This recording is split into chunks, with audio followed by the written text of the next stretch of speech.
Hey everyone, Sparrow here. I thought we'd do something fun for Valentine's Day this weekend and add a new part to the D&D map. So we're going to tunnel out a cave in this mountain, just setting up a box above ground to have a better idea of how big it will be, and then I'll be using the terrain tools to hollow out the enclosure space. I dug into the mountain using a path with the tunneling option on to make it easier. The water from the lake outside will use this passage to fill up the cave within. From there, I'll be using Jurassic's amazing cave walls and pillars blueprint to fill up the interior space, as well as planting it up with some strangler fig roots, caribou moss, creosote bushes, and a few other plants I thought worked well for this fantasy scenario. Now here's the first look into what inspired this build. I'm placing a spotlight on the ceiling and will be using the cylinder stamp to dig out a long, thin opening. This passage would allow light into the cave but be too thin and narrow for anything to fly out of it, which is important to the story.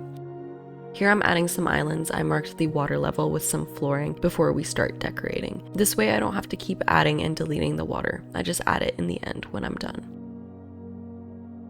So the idea behind this build stems from an image that just popped into my head one day, and it was an image of this big rocky cave with plenty of stalactites hanging down from the ceiling and a single stream of light pouring in through the cave roof, illuminating an island. And in that stream of light stood a bird with his wings spread, and I immediately knew I wanted to try building something like that in Planet Zoo, and the D&D map was the best place to do it.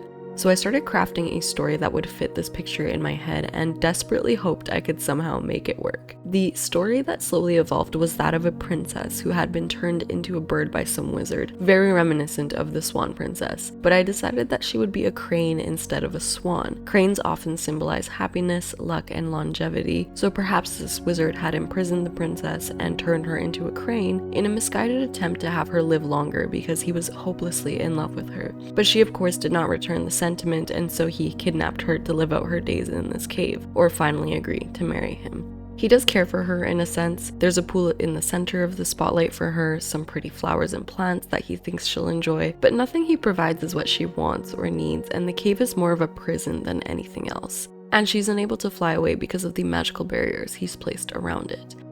So that's basically it for this Valentine's build, short and sweet since building in a cave means a lot of clipping through walls, and that's no fun to watch. But I did want to show a bit of behind the scenes with the story cinematics, so make sure you stick around to see the original video concept. See you next time. Bye.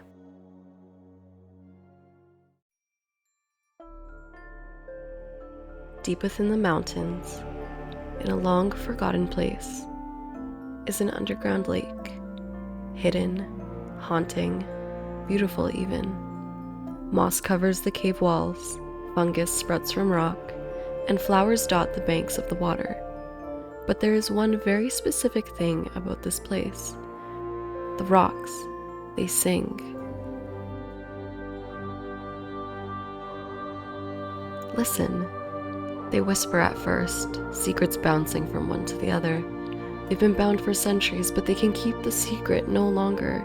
A visitor at last, their voices crescendo rising above the fall of water, until you can hear it. The cry of the one imprisoned here. A princess, forever changed, her world stripped away. Who did this to her, and why? Does she wait for true love to save her, a return to her human form? Or does she just wish for a world where she's free to spread her wings and fly away?